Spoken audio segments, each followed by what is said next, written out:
عمران صاحب میں مشرف صاحب کا ذکر نہ کروں تو ممکن ہی ابھی نجی ٹی وی پہ گزشتہ دنوں آپ بیٹھے ہوئے تھے اور آپ نے جو کہا تھا جی کہ ہو سکتا ہے کہ وزیر اعظم یا کوئی بھی مسلم لیگ نون کی کوئی اہم شخصیت جو ہے وہ مشرف صاحب کو جو راستہ دے دیں.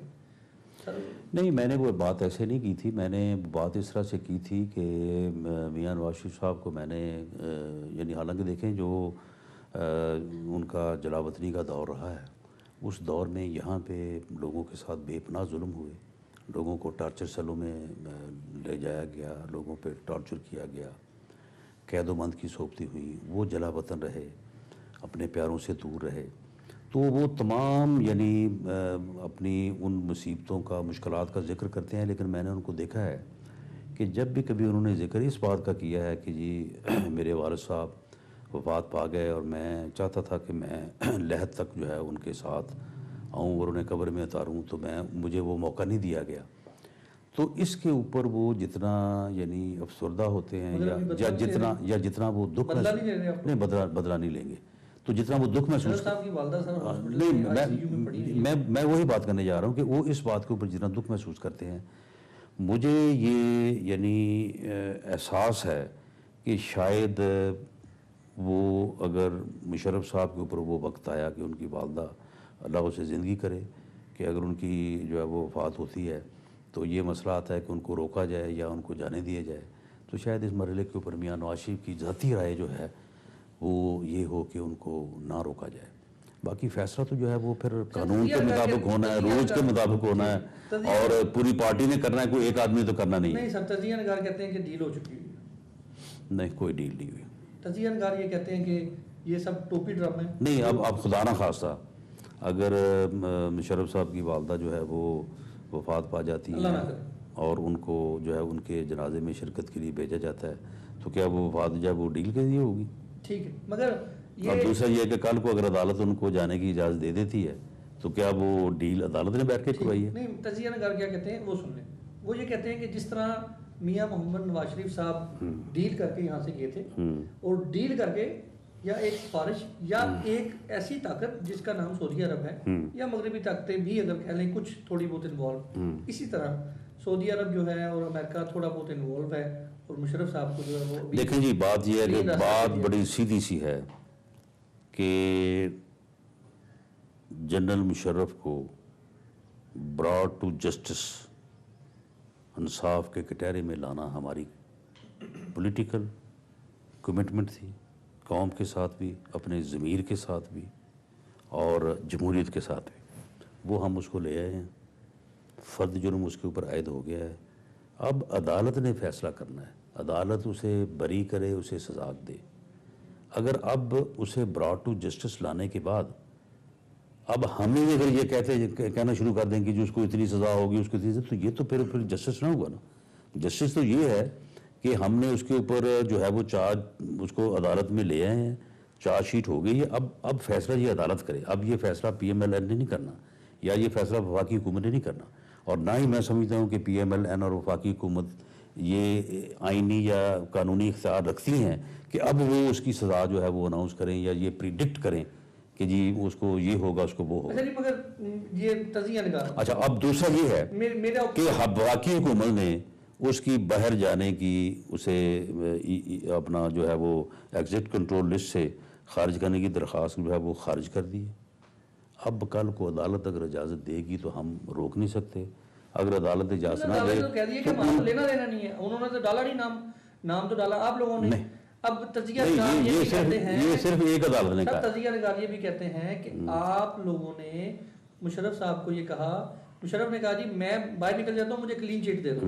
آپ نے کہا کہ ہم کلین چیٹ نہیں دیتے، جو جس طرح تم نے ہمارے ساتھ سلوک کیا اس طرح سلوک کر کے تم نے جانا تو تم چلے جاؤ. اب یہ وہ سلسلہ جو یہ ریپیٹ نہیں بالکل یہ غلط ہے. ہم عدالت کے بغیر اسے کوئی ریلیف نہیں دے سکتے، نہ یہ دیں گے. باقی یہ بات ہے کہ تجزیہ نگاروں کی کون سی بات ہے. تجزیہ نگار پہلے کہتے تھے کہ جی اس کے خلاف سوال ہی پیدا نہیں ہوتا، یہ مقدمہ قائم ہی نہیں ہو سکتا. پھر جب قائم ہو گیا انہوں نے کہا کہ جی عدالت میں نہیں جا سکتا. جب عدالت میں چلا گیا کہتے سماعت نہیں ہو سکتی. جب سماعت شروع ہو گئی پھر کہتے یہ جنرل مشرف پیش ہی نہیں ہوگا. جب پھر پیش ہو گیا پھر کہنے لگے اس کو فرض جرم لگا، فرض جرم لگ گیا. اب اس کے آگے تجزیہ شروع ہو گیا. ایک اور بات وہی ہے، بالکل عدالت اگر اس کو بھیجنا چاہے گی ہم نہیں روکیں گے. باقی اس کو انصاف کے کٹہرے میں لے آیا گیا ہے، تجزیات میں فیصلہ عدالت کرے گی۔ تجزیات میں بھی فرق ہوتا ہے۔ ایک بہت سینئر ہمارے صحافی جو ہے پروگرام میں بیٹھے ہوئے تھے، وہ کہہ رہے ہیں کہ فوج سے پنگا لے لیا آپ نے۔ نہیں، کوئی فوج سے پنگا نہیں۔ سر وہ ایک جنرل مشرف فوج تو نہیں ہے سر، وہ آرمی کے جو ہے وہ ریٹائرڈ چیف ہے۔ وہ بھائی جب ریٹائرڈ آدمی ہو جاتا ہے تو بس پھر وہ ریٹائر ہو جاتا ہے۔ فوج ایک انسٹیٹیوشن ہے، فوج کا ایک جو ہے وہ یعنی چیف آف آرمی سٹاف ہے، وہ جو ہے وہی فوج کا سربراہ ہے۔ جو وہاں سے چلا گیا وہ فوج کا سربراہ نہیں ہے۔ آپ یہ مجھے یہاں فوج کے سربراہ جو ہے وہ عدالتوں میں پیش نہیں ہوتا۔ ایسا آپ کے اس بیان سے مجھے کچھ فیل ہو رہا ہے کہ آپ کو اشارے ہیں پورے فوج کی طرف سے کہ ہم تمہارے ساتھ ہیں، آپ لوگوں کے ساتھ۔ نہیں دیکھیں، میں سمجھتا ہوں کہ فوج نے جو کاشسلی فیصلہ کیا ہوا ہے کہ وہ پالیٹکس میں ملوث نہیں ہوں گے، یہ بہرحال یہ پچھلے دور میں ہی ہوا تھا، اور 2008 کا الیکشن ہوا، پھر 2013 کا الیکشن ہوا، تو جنرل مشرف کے جانے کے بعد فوج کا یہ شعوری فیصلہ محسوس بھی ہو رہا ہے، نظر بھی آ رہا ہے کہ انہوں نے جو ہے وہ سیاست میں جو ہے وہ مداخلت نہیں کرنی۔ ٹھیک ہے، انڈیا کے ساتھ تعلقات نو ڈاؤٹ آپ پنجاب کی اہم ترین شخصیت ہیں، ظاہری بات ہے آپ کو وفاق سے رابطہ ہے، مسلم لیگ نون کو ریپرزینٹ کر رہے ہیں، حکومت کو ریپرزینٹ کرتے ہیں۔ انڈیا کے ساتھ تعلقات، کشمیر کی میں نے بات نہ کی تو بڑی سخت زیادتی ہوگی، کیونکہ ہمارے اوورسیز پاکستانی جو ہے وہ 98% بلکہ 95% بھی کہہ لیں، 90% جو ہے وہ تعداد کشمیریوں کی ہے۔ کشمیر کا مسئلہ بھی کو حل کروا دیں سر آپ۔ دیکھیں جی، کشمیر کا مسئلہ جو ہے وہ بڑے اچھے تعلقات ہیں وہ جنگ سے تو حل ہو نہیں سکتا۔ وہ بھی ایٹمی قوت ہے اور آپ بھی ایٹمی قوت ہیں، دو ایٹمی قوتوں کی لڑائی جو ہے وہ تباہی تو لا سکتی ہے، وہ کوئی فیصلہ کن جنگ نہیں ہو سکتی۔ اور دوسری بات یہ ہے کہ اقوام متحدہ میں اتنی دم خم نہیں ہے کہ وہ یہ فیصلہ کروا سکے۔ یہ فیصلہ آپ نے ٹیبل پہ بیٹھ کے کرنا ہے، میدان جنگ میں تو ہو نہیں سکتا۔ تو ٹیبل پہ جب بیٹھ کے آپ نے فیصلہ کرنا ہے تو پھر آپ کو چاہیے کہ آپ اس فیصلے پر گفتگو کرنے کے ساتھ ساتھ باقی معاملات میں بھی ایک دوسرے کے قریب آئیں۔ رانا صاحب، آپ وزیر قانون ہیں، اس کے علاوہ آپ کے پاس بلدیہ کی وزارت ہے، اور بھی کون سی وزارتیں ہیں؟ نہیں، میرے پاس تو یہ دونوں ہی ڈپارٹمنٹ ہیں، لا کا اور بلدیات کا۔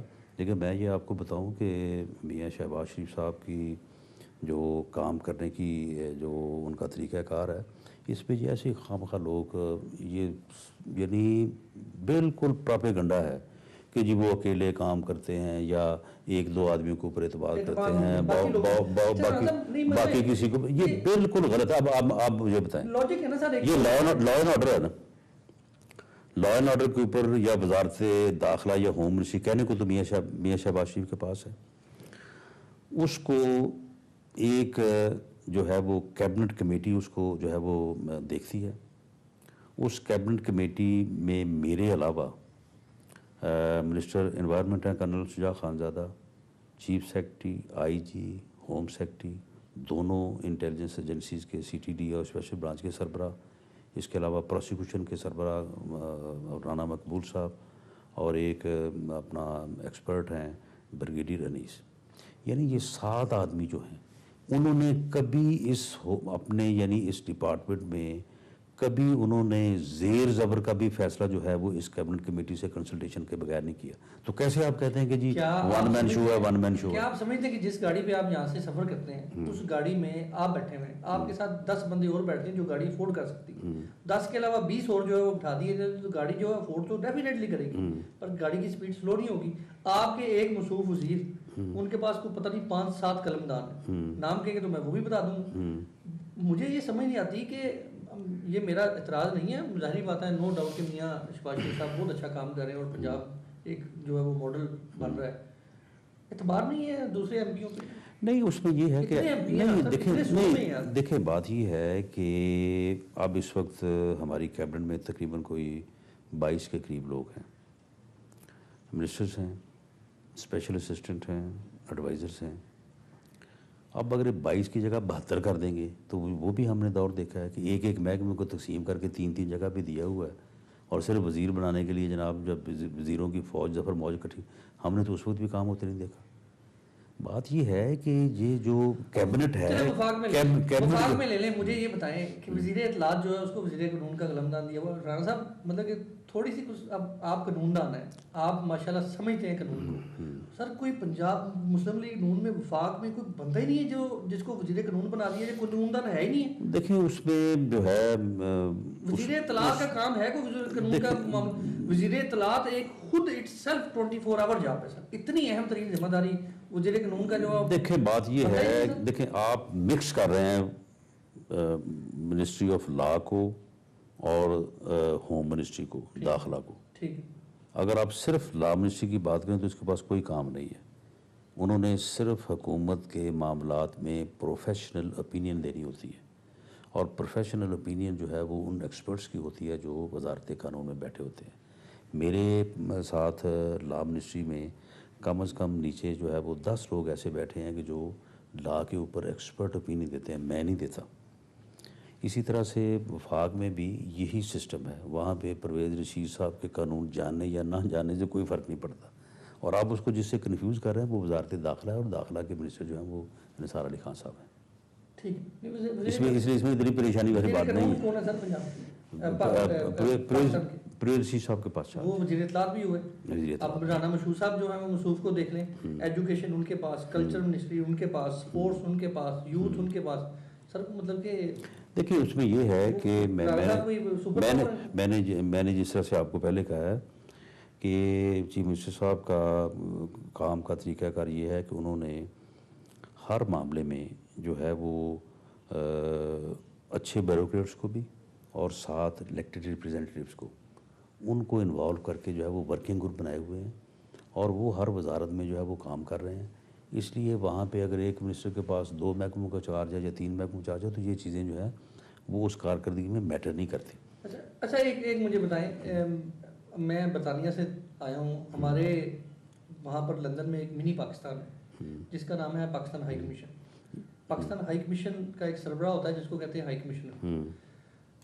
مسلم لیگ نون کے پاس کوئی بندہ نہیں ہے سر. بندہ کو دیکھ لیں گے. ابھی تو اس نے استعفیٰ دیا، ابھی جمعہ 8 دن ہوئے ہیں، بلکہ 8 دن بھی نہیں ہوئے. انہوں نے تو سر یہ ابھی انہوں نے اپنے فنکشن میں 23 مارچ کے حوالے سے ایک فنکشن میں انہوں نے وہ یہ کہا، مگر مجھے یہ سمجھ نہیں آ رہی صاحب. دیکھیں بات یہ ہے کہ آپ نہیں دیکھیں بات زرداری صاحب کا بندہ، ایک طرف آپ زرداری صاحب کو گالیاں دیتے ہیں، ایک طرف آپ نے زرداری صاحب کا ویری کلوز رائٹ ہینڈ سے بھی زیادہ کلوز مین جو ہے وہ آپ نے اس کو مور دین 1 ایئر اپنے ساتھ ہائی کمشنر، ایک بہت اہم ترین عہدہ ہوتا ہے سر. دیکھیں اور آخرکار دیکھیں انہوں نے خود جو ہے وہ ہاتھ باندھ دیے کہ سر مجھے میں جو ہے وفاداری تو انہوں نے اپنی نبھائی. ان سے ہاتھ ملوائے گئے ہیں، ان سے کہا، ان سے کہا گیا کہ جناب آپ ٹھیک ہے، اب آپ مہربانی کریں.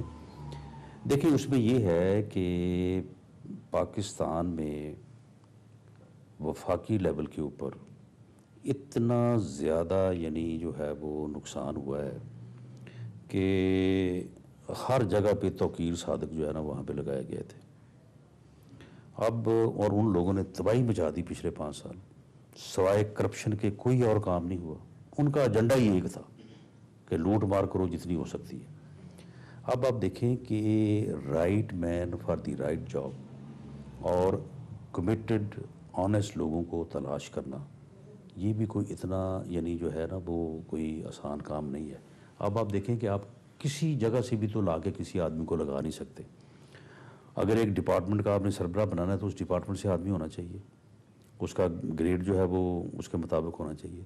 تو اس کام میں اب دیکھیں ایک طرف تو دہشت گردی ہے، اس کے لیے جو ہے وہ دن رات کام کرنے کی ضرورت ہے. دوسری طرف انرجی کرائسس ہے، اس کے لیے اس سے بھی زیادہ جو ہے وہ مصروفیت ہے. یہ ہے کہ تقریباً کوئی 84 ایسے ڈپارٹمنٹس اور ایسی کارپوریشنز ملک کے اندر موجود ہیں کہ جن کے لیے ایک ایک آدمی جو ہے اسے چھانٹ پھٹک کے جو ہے وہاں پہ لگانے کی ضرورت ہے. اس کے بعد باہر کے ملکوں میں سفیروں سے لے کے قونصل جنرل تک. تو یہ ایک ایسا کام ہے کہ اس کے اوپر وفاقی حکومت یا پرائم منسٹر میاں نواز شریف صاحب جلدی میں کوئی غلط جو ہے وہ سلیکشن بھی نہیں کرنا چاہتے. لیکن اس بارے میں پوری طرح سے میری گزارش سن لیں، میری دردناک ریکویسٹ ہے آپ لوگوں کو. برطانیہ کے ساتھ ایک طرف جو ہے وہ آپ کے تعلقات کی خواہش ہے، برطانیہ کا تعاون بھی بہت زیادہ ہے. برطانیہ کے ابھی یہ دیکھ لیں کافی آفیشلز آپ کے پاس آئے ہیں، آپ بھی وہاں پر وزٹ کرتے ہیں، پی ایم صاحب بھی وزٹ کرتے ہیں. ایک طرف خواہش ہے، ایک طرف برطانیہ سے آپ کہتے ہیں جی کہ ہمارے ادھر سرمایہ کاری کریں، ایک طرف تعلقات کو مضبوط کرنے کی بات کرتے ہیں، دوسری طرف اگر وہ آپ سے کویشچن کرتے ہیں کہ آپ کے پاس بندہ ہی نہیں ہے سر. نہیں دیکھیں، یہ واجد شمس حسن صاحب تھے وہاں پہ، اب وہ ریسنٹلی انہوں نے ریزائن کیا ہے، ان کی جگہ پہ جو نیکسٹ ٹو ہم تھا انہوں نے اپنا چارج جو ہے وہ لے لیا ہے. اچھا، یہ اور آپ لوگوں نے تاریخ دہرائی ہے. آنے والے دنوں میں جو ہے وہ ان کی جگہ پہ کوئی بہتر آدمی جو ہے وہ ریپلیس ہو جائے گا. آپ لوگوں نے تاریخ رقم کی ہے کہ آپ یہ دیکھیں کہ آج تک کبھی ایسا نہیں ہوا کہ حکومت تبدیل ہوئی ہو، ہر ایک کی اپنی پالیسی ہوتی ہے، اپنی پالیسی، اپنا قانون، اپنی انڈرسٹینڈنگ ہوتی ہے. کہ یہ میاں صاحب نے ایک بار تاریخ رقم کی ہے کہ بندہ، حکومت تو چینج ہو چکی ہے، اور حکومت وہ چینج ہوئی ہے جس حکومت سے آپ لوگوں نے ہاتھ جوڑ کے جو ان کو کہا جی کہ خدا کے واسطے ملک کی جان چھوڑ دیں. ایک طرف ان کو گالیاں دیتے ہیں، ان کا خاص آدمی رائٹ ہینڈ مین جو جائیداد اور پتہ نہیں کس کچھ کا کیا کچھ جو ہے وہ، میں واجد شمس الحسن کے اللہ معاف کرے خلاف نہیں ہوں، مگر میں آپ کی جو پالیسی اس کو تھوڑا سا نا سمجھنے کی کوشش کر رہا ہوں کہ اتنا کون سا رانا صاحب، مجھے سمجھ نہیں آ رہی کہ کہاں پہ کوئی گیپ جو ہے وہ آپ کا، کہ آپ کو بندہ ہی نہیں ملا، آپ نے اتنی ذمہ داری محسوس ہی نہیں کی. نہیں، بہرحال اس میں جو ہے وہ یعنی یہ مشکل ضرور ہے کہ اچھے لوگ جو ہے وہ ملنے چاہیے، جو کہ لوگ اپنے معاملات کو میرٹ کے اوپر چلائیں. لیکن میں سمجھتا ہوں کہ واجد شمس الحسن صاحب کو اگر اتنی جلدی تبدیل نہیں کیا گیا، ٹھیک ہے، ان کی اس میں کوئی شک نہیں کہ ان کی پولیٹیکل افیلیشن جو ہے وہ دوسری پارٹی سے تھی، لیکن کیونکہ پرائم منسٹر صاحب خود بھی وہاں پہ جلا وطنی میں کافی عرصہ رہے ہیں، اٹ مے پاسبل کہ ان کے متعلق ان کو کوئی اتنی زیادہ سیریس ریزرویشنز نہ ہوں. ٹھیک ہے نا صاحب، آپ کی توجہ دلوانا چاہوں گا میٹرو بس پہ. اب اپوزیشن والے جو ہیں وہ اڑنے والی بسیں کہتے ہیں. میں سنجیدگی سے میں آپ کی یہ بات کرتا ہوں، اپوزیشن کو چھوڑ دیں، تنقید برائے تنقید نہیں، تنقید برائے اصلاح ہونی چاہیے.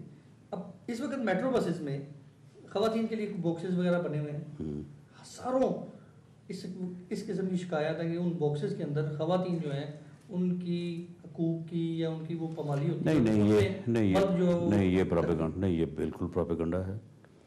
آپ آئے ہیں تو آپ ذرا خود سفر کر کے دیکھیں، 1,75,000 آدمی جو ہے روزانہ اس میٹرو بس سے مستفید ہو رہا ہے، اور وہ آدمی مستفید ہو رہا ہے جس کے پاس اپنی گاڑی نہیں ہے. یعنی صحیح معنوں میں غریب آدمی جو سڑکوں کے اوپر دھکے کھا رہے تھے اور ذلیل و خوار ہو رہے تھے، ان لوگوں کو ایک انتہائی باعزت آرام دہ ایئر کنڈیشن بسوں میں سفر کرنے کا موقع ملتا ہے. تو اب پہلے تو کہہ رہے تھے یہ جنگلہ بس ہے، پھر کہہ رہے تھے یہ خالی دوڑی پھریں گی، ان کے اوپر بیٹھے گا کوئی نہیں. جب وہ سارا کچھ ناکام ہو گیا تو پھر ہمارے جو مخالفین ہیں انہیں اتنی شرم اور حیا نہیں ہے کہ وہ ایک حقیقت کو سامنے دیکھ کے جب وہ تسلیم کریں. اب انہوں نے کہا کہ جی وہاں پہ حقوق کی وائلیشن جو ہے وہ شروع ہوگی، حالانکہ کوئی وہاں پہ حقوق کی وائلیشن نہیں شروع ہوئی.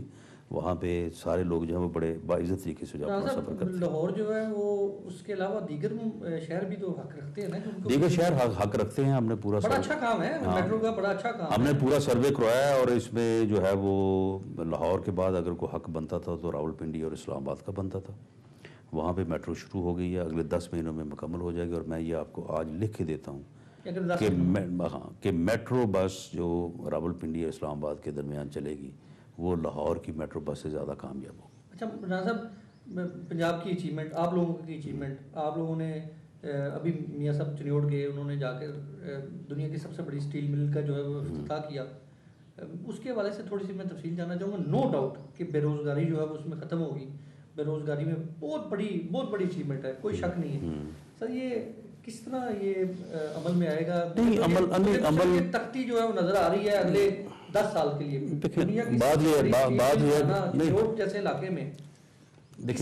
دیکھیں بات یہ ہے کہ آپ اگر اس پوری اسکیم کو سمجھیں، جو چنیوٹ میں زیر زمین لوہے کی موجودگی ہے یہ کوئی اب کی بات نہیں ہے.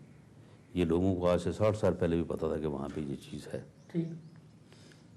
اب اس کے اوپر تحقیق کرنا اور اس کے اوپر ایک ایسی کمپنی کو جو یہ صلاحیت رکھتی ہو اس کو اس ڈگنگ کے اوپر لگانا کہ وہ نکالے وہاں سے لوہے کو. تو چائنا کی جو کمپنی ہے اس کمپنی کی آپ ریپوٹیشن سنیں، جنہوں نے یہ معاہدہ کیا ہے ان میں اتنا ان کے پاس سرمایہ بھی ہے، کیپیسٹی بھی ہے، اہلیت اور صلاحیت بھی ہے کہ وہ وہاں پہ جو ہے وہ لوہے کو نکال سکتے ہیں. اب اگر وہاں پھر لوہا جو ہے وہ نکل آتا ہے جس طرح کی ایسٹیمیشنز ہوئی ہے، اور جو کہ ایسٹیمیشن ہوئی ہے وہ درست ہوئی ہے.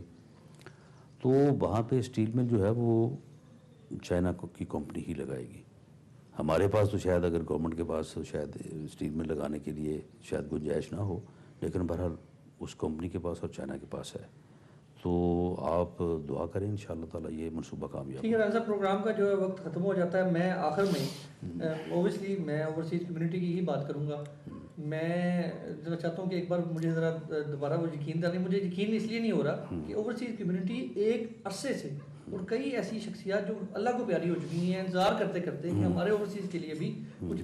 تو ہم یہ چاہتے ہیں کہ اگر کوئی ایسی واقعی کوئی چند دنوں کی جو آپ بات کر رہے ہیں کہ چلو چند ہفتوں کی، میں کہتا ہوں جی چند ہفتوں کی بات نہیں ہے، چند دنوں کی بات ہے. اوورسیز پاکستانی کے مسائل کے لیے ہم کمیشن قائم کریں گے، اختیارات سارے اس کو دیں گے، اس میں آپ کو بٹھائیں گے، اور اس کمیشن کے وجود میں آنے کے بعد جو پہلا کنونشن ہوگا انشاءاللہ تعالی ہم لندن سے آپ کو بھی بلائیں گے، باقی دوستوں کو بلائیں گے، اور اپنے اختیارات اس کے اس حد تک ہوں گے کہ آئی جی، چیف سیکرٹری، منسٹر لا، سب لوگ ان کے متحد ہوں گے. میاں محمد شہباز شریف صاحب کی مداخلت تو نہیں ہوگی اس میں؟ لیکن مداخلت ان کی یہ تو ہوگی کہ بھی یہ مسائل حل کریں، لیکن یہ مداخلت نہیں ہوگی کہ آپ مسائل کو حل نہ کریں. رانا صاحب آپ کا بہت بہت شکریہ.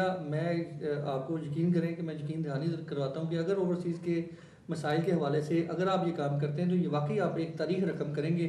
اور ہم لوگ جو ہیں اوورسیز میں بیٹھے ہوئے، آپ پہلے بھی ہم آپ کو پھولوں کے ہار پہ جو ہے ویلکم کرتے تھے، اب ہم ریڈ کارپٹ پہ جو ہے وہ آپ کو ویلکم کریں گے.